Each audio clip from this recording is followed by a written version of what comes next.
சங்கீதம் 91 வசனம் 1 வாசிக்கலாம்.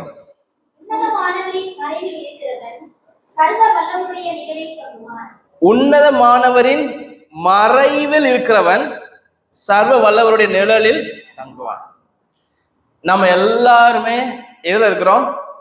உன்னதமானவருடைய மறைவில் இருக்கிறோம். நம்ம வீட்டுக்குள்ள இருக்கிறோம்ல, ஷெல்டர்.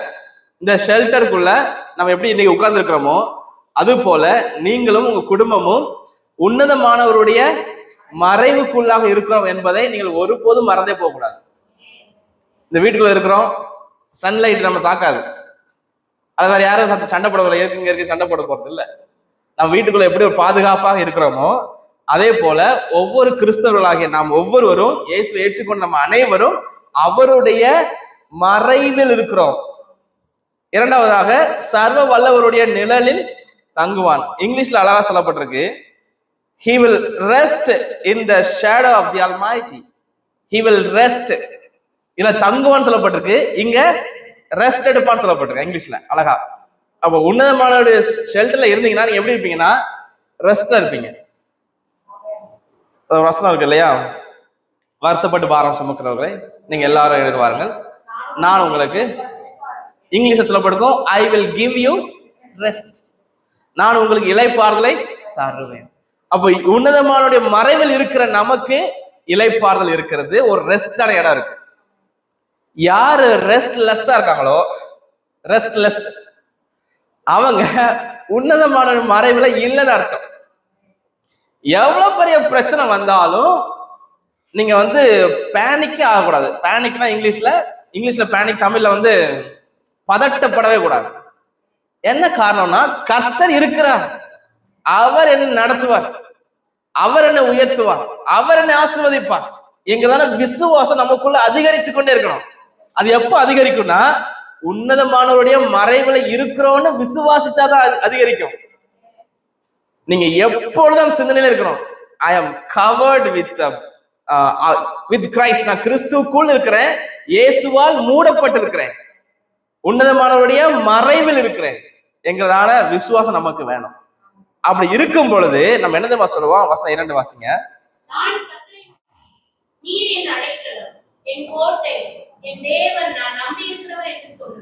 ஆமா, அதுல 4 காரியம் நம்ம சொல்ல முடியும். நீர் என் அடைக்கலம், என் கோட்டை, என் தேவன், நான் நம்பி இருக்கிறவன். அவர் என்னோட ரெஃப்யூஜர், அடைக்கலம், ஒரு பாதுகாப்பான ஒரு இடம். அவர் யாரு? இயேசு கிறிஸ்து எனக்கு ஒரு பாதுகாப்பை தருகிறவர். அவர் எனக்கு கோட்டை, சுற்றிலும் அரணாக கோட்டையாக இருக்கிறார். எந்த பிசாசும் எந்த அந்தகார கிரிகளும் என்னை தொட அதிகாரமே கிடையாது, முடியாது. ஏன்னா இயேசுவே என்னை சுற்றில் இருக்கிறார். அவர் எவ்வளவு பெரியவர், எவ்வளவு பெரியவர்! வானம் அவருக்கு, பூமி அவருக்கு பாதபடி. அவ்வளோ பெரிய கோட்டை சுவர். அப்ப ஆண்டவருடைய கோட்டை சுவர், ஆண்டவரே கோட்டை சுவராக இருக்கிறார். உங்களுக்கு எவ்வளவு பெரியவர்னா வானம் அவருக்கு சிங்காசனம், அவ்வளவு பெரிய கர்த்தர், அவ்வளவு பெரிய கோட்டையாக உங்களுக்கு இருக்கும் பொழுது எந்த பிசாசும் உங்களை தொட முடியாது என்கிற நம்பிக்கையும் விசுவாசமும் உங்களுக்கு வேணும். அல்லேலூயா. அந்த மாதிரி இந்த நடை, மொழி, எழுத்து நடை சொல்லுகிறது மோசையாக இருக்கலாம் என்று வரலாறு சொல்லுது. ஆனா கன்ஃபார்மா தெரியல. மோசையா வச்சு விடுவோமே. மோசைய, சங்கீதக்காரனாகிய மோசே இங்க என்ன சொல்றாருன்னா, அவர் நமக்கு அடைக்கலம், கோட்டை, என் தேவன், he is my God. நான் அவர் நோக்கி என்ன சொல்லுவேன்? நீர் தான் ஆண்டவரே எனக்கு அடைக்கலாம், நீர் தான் எனக்கு கோட்டை சுவரா இருக்கிறீங்க, நீங்க தான் என்னுடைய தேவன், you are my God, நீர் என்னுடைய கடவுள், நான் நம்பி இருக்கிறவன். அப்படி என்று என்ன செய்வேனா சொல்லுவேன். நான் சொல்றேன், நான் சொல்லணும். எத்தனை பேர் சொல்ல முடியும்? அல்லேலூயா. வாயை திறந்து முழங்கால் போட்டு இத சொல்லுங்க. வசனம் 2, ஆண்டவரே நீர் என் கோட்டை. எல்லாம் சொல்லு, இப்ப சொல்லுங்க பார்க்கலாம். நீர் என் கோட்டை, நீர் என் அடைக்கலம், நீர் என் தேவன், நான் நம்பி இருக்கிற ஒரே கடவுள். அல்லேலூயா. இத சொல்லணும். அவன் சொல்றேன், நான் சொல்லுவேன். வசனம் 3 வாசுங்க. அவர் உன்னை வேடனுடைய கண்ணிக்கும் பாழாக்கும் கொள்ளை நோய்க்கும் தப்புவிப்பார். அவர் தமது சிறகுகளாலே உன்னை மூடுவார். அவர் செட்டைகளின் கீழே அடைக்கலம் புகுவார். அவருடைய சக்தி உனக்கு பரிசையும் கேடவும். ஓகே, அந்த வேனுடைய கண்ணிக்கும் பாலாக்கும் கொள்ளை நோய்க்கும் என்ன காரணம்? நம்ம இருக்கிற இடம் அவருடைய பாதுகாப்பு, அடைக்கலம், கோட்டை. அங்க உள்ள இருக்கிறதுனால எந்த வியாதியும் பாலாக்குற கொள்ளை நோய் வந்தாலும் நம்ம வீட்டுக்குள்ள வரக்கூடாது, வர முடியாது. அது மட்டும் இல்ல, அவருடைய செட்டைகளினாலே உன்னை மூடுவார். செட்டைகளின் கீழே, செட்டைனா விங்ஸ். கோழி எத்தனை பேர் பார்த்திருக்கீங்க? கோழி எல்லாரும் பார்த்திருப்போம். கோழி முட்டை விட்டு குஞ்சு பொறிச்சு ஒரு 10 குஞ்சுகள் இருக்கும். அந்த 10 குஞ்சுகளையும் மேய்க்க கூட்டு போகும் பாத்தீங்களா? அப்ப பாத்திருக்கீங்களா? அதையும் பார்த்திருப்பீங்க. அப்போ கூப்பிட்டு போகும்போது மேல இருந்து பருந்து அத கோழி குஞ்சு தூக்க வரும். அப்போ கோழி ஒரு சவுண்டு கொடுக்கும். சவுண்டு கொடுத்த உடனே எல்லாம் 10, அந்த செட்டையே சின்ன செட்டை தான். கோழி நீங்க சிக்கன் சாப்பிடும் போது தெரியும்ல, விங்ஸ் பார்த்திருக்கீங்களா? சிக்கன் ஃப்ரை பண்ணும்போது விங்ஸ் இவ்வளவுதான் இருக்கும். அந்த மாதிரி எனக்கு நாட்டுக்கோழிக்கு அதோட சின்னதா இருக்கும். ஆனா 10 கோழி குஞ்சு உள்ள எடுத்து செஞ்சிடும், மறைச்சுக்கிடும். அது ஒரு கொஞ்சம் ஒண்ணு வெளில வந்துட்டுனா தூக்கிட்டு போயிடும். நாங்க சின்ன வயசுல ஊர்ல கோழி, ஏகப்பட்ட கோழி வளர்த்தோம். அப்போ காக்காவும் கோழிக்கு தூக்கும், காக்காவுக்கும் தூக்கிட்டு போயிடும். அது ஃபைட் பண்ணோம். ஓகே, அப்போ அந்த கோழி குஞ்சுகள் எப்படி அடைக்கல உள்ள கூது பாத்தீங்களா? அந்த உள்ள வந்துட்டுனாலே அம்மாவுடைய பாதுகாப்பு. அதே போலதான் கர்த்தருடைய கரத்துல அல்லது கர்த்தருடைய பிரசன்னத்துல அவருடைய அடைக்கல, அவருடைய செட்டைகளுக்கு கீழே அடைக்கலமா இருக்கும். அவ எவ்வளவு பெரிய பறந்து வந்தாலும் நம்ம என்ன செய்ய முடியாது, தூக்கிடவே முடியாது. அவருடைய பாதுகாப்புக்குள் நம்ம இருக்கிறோம். வியாதி வந்தாலும், கடன் பிரச்சனை வந்தாலும், போராட்டம் வந்தாலும், எதுனாலும் வச்சுக்கோங்க, என்ன பிரச்சனை இருக்கோ அதை போட்டுக்கோங்க, எதுவும் உங்களை தாக்காது. ஏன்னா அவருடைய செட்டைகளின் கீழே அடைக்கலமாக இருக்கும். இரவில் உண்டாகும் பயங்கரத்துக்கும் பகலில் பறக்க அம்புக்கும். அடுத்த வசனம், முக்கிய வசனம், இருளில் நடமாடும். நான் சொல்லியிருக்கிறேன், இருளில் நடமாடும் கொள்ளை நோய் எப்ப நடமாடும்? பகல்ல வராதா? வசனம் என்ன சொல்லுது? அப்ப பகல்ல வரக்கூடாது. கொரோனா வந்துச்சு, அப்ப பகல்ல என்ன செஞ்சிடக்கூடாது? கொரோனா நைட்ல மட்டும் தான் கொரோனா வருமா?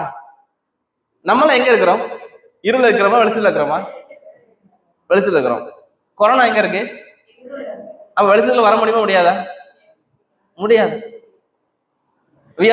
ஆக்சுவலா நான் டே லைட்டை சொல்லல, சூரியனையும் சந்திரன் நான் சொல்லல, ஆவிக்குரிய வாழ்க்கையில சொல்றேன். ஆவிக்குரிய வாழ்க்கையில அது எங்கதான் இருக்கு? இருளதான் இருக்கு. நம்ம எங்க இருக்கிறோம்? தேவனுடைய வெளிச்சத்துக்குள்ள இருக்கிறோம். அப்போ அந்த பிசாசு வேணா, இந்த வியாதி, அந்த கொள்ளை நோய் இருளில நடமாடும். அந்த கொள்ளை நோய் மட்டும் இல்ல, எந்த வியாதி வச்சுக்கோங்களேன். நீங்க வியாதி டக்குன்னு தலைவலிக்கு டக்குன்னு ஹாஸ்பிட்டல் போக வேண்டிய சிச்சுவேஷன் வருது, நீங்க சொல்லணும் முழங்கால் போட்டு, ஆண்டவரே பைபிள் சொல்லுது இருளதான் இந்த கேன்சர் இருக்கு, இருளதான் இந்த ஃபீவர் இருக்கு, வைரஸ் கிருமி இருள் இருக்கு, நான் வெளிச்சத்துல இருக்கிறேன், என்னை தொடக்கூடாது ஆண்டவரே, நீங்க கிளைம் பண்ணி ஜெபிக்கணும். அவனை கேளுங்க, ஆண்டவரே இட் இஸ் ரிட்டன். நமக்காக கதை எழுதி வச்சிருக்கிறாரு. யாருக்கு எழுதி வச்சிருக்காரு? நமக்கு எழுதி வச்சிருக்கிறாரு. அப்ப அவர் நமக்கு எழுதி வைத்திருக்கும் பொழுது இதை நம்ம அவரோட கேட்கிறோம், எனக்கு எப்படி வியாதி வரலாம்? ஆண்டவரே நீர் இந்த வசந்த எழுதி வச்சது உண்மைன்னா, நான் வெளிச்சத்தில் வாழ்றது உண்மைன்னா, எனக்கு வியாதி வரக்கூடாது, இதை கிளைம் பண்ணுங்க. அது கண்டிப்பா வியாதியை உங்களுக்கு விளக்கும். அல்லேலூயா. உங்க பக்கத்துல 1000 பேரும் வலது பக்கத்துல 10,000 பேர் விழுந்தாலும் அது உன்னை, போருக்கு போகும்போது கையில பட்டயத்தோடு அடிச்சணும், எதிராளிய வெட்டணும். போருக்கு போவாங்க இல்லையா, அங்க வெட்டிட்டு இருக்கும் போது இவனை ஒருத்தர் வெட்டிடுவான் பக்கத்துல, வாய்ப்பு இருக்கு இல்லையா? அதனால இங்க சொல்லப்பட்டிருக்கும், உன் பக்கத்துல 1000 பேர் செத்தாலும், அல்லது வலது பக்கத்துல 10,000 அல்லது 10,000 10,000 பேர் செத்தாலும் அந்த சாவு உன்னை அணுகாது. உன்னை என்ன செய்யாது? ஏன் அணுகாது? அவருடைய செட்டைகளின் கீழே, பாதுகாப்புல, அடைக்கலத்துல, கோட்டைக்குள்ள நம்ம இருக்கிறோம். அதனால அது உன்னை எத்தனை பேர் செத்தாலும், அல்லது கொள்ளை நோயினால் செத்தாலும், இது பட்டயத்துல எக்ஸாம்பிள் சொல்றேன், கொள்ளை நோயில செத்தாலும், எப்படி செத்தாலும் நம்மை அது என்ன செய்யக்கூடாது? ஆவிக்குரிய மரணம். இன்னைக்கு எத்தனை பேர், அது வசனம் 10 வசனம் இல்லையா? ஆகையால் பொல்லா புனக்கு வாதைவன் எதை அணுகாது? உங்களை அணுகாதா, கூடாரத்தை அணுகாதா? வீட்டுக்கிட்டே வராது. உங்க வீட்டுக்கிட்டே வாதை உங்க வீட்டுக்கிட்டே வராதுன்னு மோசே தெளிவா எழுதி வச்சிருக்கிறார். அப்போ நம்ம கிளைம் பண்ணணும், ஹார்ட் டிசீசஸ் என்ன டிசீஸ்னாலும் வரக்கூடாது. இதை கிளைம் பண்ணணும் ஆண்டவர். அல்லேலூயா. அதுக்கு மேல் நடக்கிறது கர்த்தர் சித்தம். நேற்று நாங்களா பேசிக்கிட்டு இருக்கும்போது மரணத்தை குறித்து பேசிக்கிட்டு இருந்தோம். செத்த பிறகு ஒரு ஆள் மறிக்கிறாரு. செத்த பிறகு அவர் நின்று அக்கா தான் டவுட் கேட்டாங்க. எல்லாம் செத்த பிறகு எல்லாரும் அழுதுட்டு இருக்காங்களேன், அவர் நின்று நம்மளாம் அழுதுட்டு இருக்கதா அவர் பாப்பாரா தெரியல பாஸ்டர். இல்லை பார்க்க மாட்டார். சும்மா எல்லாத்துக்கும் ஒரு சார் சொல்லுவாங்க இல்லையா, நைட்டு இறந்த பின்பு அந்த அந்த பாட்டி பேசினாங்க, தாத்தா எங்களை பயமுறுத்தினாரு, உங்க தாத்தா பயமுறுத்தினாரு அப்படின்னு நான் ஊர்ல கேள்விப்பட்டுக்கிறேன். நீங்க கேள்விப்பட்டிருக்கீங்களா? அது யாரு? அந்த பாட்டியா தாத்தாவா? தாத்தா தானே. ஒரு நபர் மரிக்கும் பொழுது, இதனால பி கிளியர், ஒரு நபர் மரிக்கும் பொழுது அவர் கிறிஸ்துக்குள் மரிச்சா பாரடைஸ், பரதீஸ். ரட்சிக்கப்படாமல் மரித்தால் டார்க் பிளேஸ், அந்த பாதாளம், அங்கதான் இருப்பாங்க. பரலோகம் நரகம் கிடையாது. பரலோக நரகம் இனாகிரேட் பண்ணல, அதுக்கு முன்னாடி உள்ள ஸ்டேஜ். நியாய தீர்ப்புக்கு அப்புறம் தான் பரலோகம் நரகம் மாறும். புரியுதா? அப்போ ஒரு நபர் மரிச்ச உடனே எங்க போயிருவாங்க? ஒண்ணு பரதேசுக்கு போயிருவாங்க, பரதேசம் போயிருவாங்கல்ல, பரதீசுக்கு போயிருவாங்க. ரெண்டாவது பாதாளத்துக்கு போயிருவாங்க. பாதாளம் கீழே இருக்குன்னு சொல்லக்கூடாது. பாதாளம் எங்க இருக்கு? கீழே தான் இருக்கு. கீழே தான் இருக்கா? பாதாளம் கீழே இருக்குன்னு சொல்றீங்க இல்லையா? அவங்க சின்ன ஒரு எக்ஸாம்பிள் தரேன். அந்த எக்ஸாம்பிள் பார்த்தா நீங்க கீழே இருக்கா மேல இருக்கான்னு இப்ப கன்ஃபியூஸ் ஆயிருக்கீங்க. இங்க ஒரு பால் இருக்கு, இதான் பூமி, சரியா? பூமியில நம்ம எல்லாம் இங்க நிக்கிறோம். நம்ம இங்க என்ன சொல்றோம்? பாதாளம் கீழே இருக்குன்னு சொல்றோமா? அப்ப இங்கதான் இருக்கு, சரியா? இங்க இருக்கு சொல்றோம். இங்க ஒருத்தன் நிக்கிறான் தலைகீழ, அமெரிக்கால. அவன் என்ன சொல்றான்? கீழே இருக்குன்றான். அவனுக்கு கீழே மேல, இந்த பக்கம் தானே. இவனுக்கு கீழே இந்த பக்கம், நமக்கு கீழே இந்த பக்கம். அப்ப எங்க இருக்கு? அது கீழேன்னு கிடையாது. கீழேங்கிறது நமக்கு தான் கீழே. உலகம் அதான் அன்னைக்கு கேலக்சி படம் போட்டே காட்டுல, மகா பெரிய கேலக்சி. 7 ஹெவன்ஸ், 7 வானங்களுக்கு சொல்றாங்க. அந்த 7வது வானத்துக்கு அப்புறம் இருக்கலாம். நீங்க பாக்குறது ஒரு வானம் தான். அந்த வானமும் என்னதான்? Just an empty place. வானம் நம்ம சொல்றோம்ல, வானம் இது எம்டி பிளேஸ் தான். அப்போ நரகம் எங்க இருக்கு? பாதாளம் எங்க இருக்கு? கீழே இருக்குன்னு சொல்றது நமக்கு கீழே, அமெரிக்காரனுக்கு அது நமக்கு மேல. நான் சொல்ல அந்த பாலை சொல்றது புரிஞ்சது இல்லையா? Simple logic. அப்ப கீழே இருக்குன்னு சொல்லவே முடியாது. ஒரு நபர் மரிச்ச உடனே நம்ம எல்லாம் அழுதுட்டு இருக்குது, என்ன பாடப்படுத்தினாங்க அப்படின்னு நம்மளால அழுதுட்டு இருக்கீங்க அப்படின்னு சொல்லி நம்மளை பார்க்க நேரமே இருக்கும். ஒரு வினாடியில they will go away. அவ்வளவுதான். அந்த உடல் ஆவி பிரிஞ்ச உடனே அந்த ஆத்மா எங்கேயோ போயிடும்.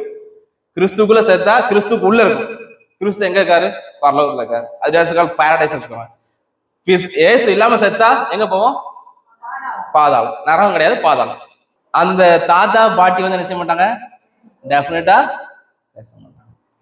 அப்போ ஏன் பேசுற மாதிரி எங்க அம்மா பேசினாங்க, கனவுல வந்தாங்க, என்னது பாத்ரூம் வெளில போனேன், என்ன பயம் காட்டினாங்க அப்படின்னா என்ன அர்த்தம்? பிசாசு நமக்குள்ள இருக்குன்னு அர்த்தம். பிசாசு நமக்குள்ள இருக்கு. ஏன்னா நமக்குள்ள we are afraid of that. உங்களுக்குள்ள மரண பயம் இருக்கு. நான் விளையாட்டுக்கா சொல்லல, திஸ் வாட் ரியல். உங்களுக்குள்ள பயம் இருக்கு. அந்த பயம் தான் பிசாசு பயன்படுத்துறான். நீங்க நல்ல கிறிஸ்துக்குள்ள இருங்க, ஆண்டுக்குள்ள இருந்து எந்த பயமும் இல்லாம கிறிஸ்தியானோட அந்த அந்த அண்டர்ஸ்டாண்ட் இருந்தீங்கன்னா பிசாசு உங்க பக்கம் வராது. ஒருத்தர் பயப்படுறாங்கன்னா அவங்களுக்குள்ள டெஃபினட்டா சொல்றேன் டெவில் இருக்கு. உங்கள்ட்ட யார் சொன்னாலும் எனக்கு நேத்து தாத்தா கனவு வந்தாரு, எனக்கு பயமா இருந்துச்சு, அப்படி அமுக்கிற மாதிரி இருந்துச்சு அப்படின்னா பிசாசையோட வாழ்ந்து கொண்டிருக்கிறார்கள். 100% சொல்ல முடியும். அவர்களுக்குள் பிசாசு இருக்கிறது. they are living in darkness. இருளுக்குள்ள வாழ்ந்துட்டு இருக்கிறாங்க. அவர்கள் வெளிச்சத்துக்குள்ள வரல. யார் வெளிச்சத்துக்குள்ள இருக்கிறாங்களோ அவர்களுக்கு எப்படிப்பட்ட எக்ஸ்பீரியன்ஸ் வரக்கூடாது, வராது.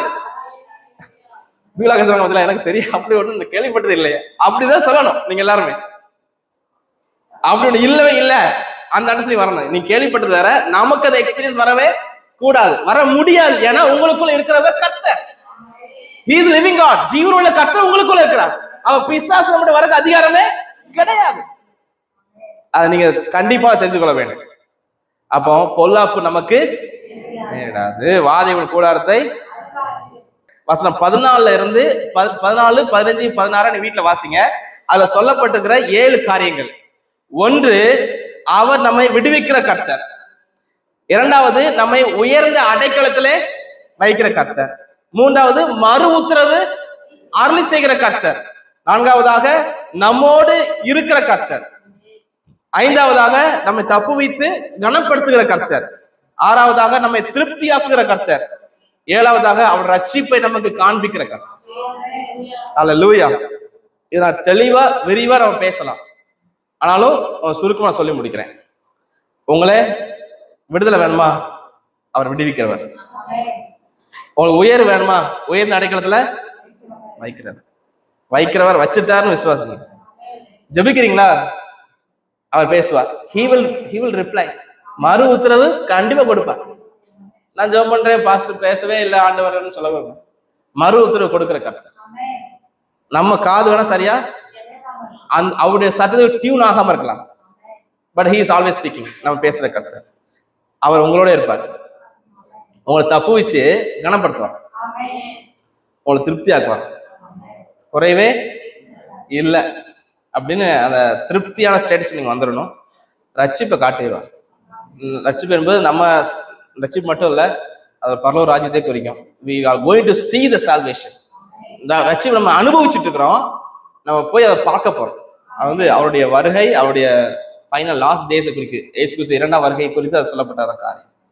உங்களுக்கு புரிஞ்சுக்கணும்னு நினைக்கிறேன். சங்கீதம் 91 இவ்வளவு காரியங்கள், நான் அநேக காரியங்கள் எல்லாம் பேசல, நீங்க வீட்டுல வாசித்து பாருங்க. அவர் நம்மை ஆஸ்வதிக்கிறவர், உங்களோடு கூட இருக்கிறவர், உங்களுக்கு கோட்டையா இருக்கிறவர், பாதுகாக்கிறவர், அரணா இருக்கிறவர். அவர் விங்ஸ்ல, அவருடைய செட்டைகள் கீழே நீங்க அடைக்கலமா அவர்களை பாதுகாப்பா வச்சிருக்காரு. எந்த பொல்லாத பிசாசும் வியாதியும் சோர்வுகளும் உங்களை தொடவே முடியாது. இதை நீங்க விசுவாசிக்கணும், அப்பதான் ஒர்க் அவுட் ஆகும். பாச சொல்லி நான் போயிடுவேன், நீங்க இதை விசுவாசிக்கணும். நீங்க வீட்டுல போய் 91 சங்கீதத்தை வாசிங்க. இன்னைக்கு இவ்வளவு தியானிச்சிருக்கிறோமா, இதை மீண்டும் வாசித்து பாருங்க. டெஃபினட்டா அநேக காரியங்களை அடுத்து பேசுவாரு. இதுக்கும் அப்புறம் உங்களுக்கு சோறு வருதுன்னா மறுபடியும் 91 சங்கீதத்தை நீங்க வாசிங்க.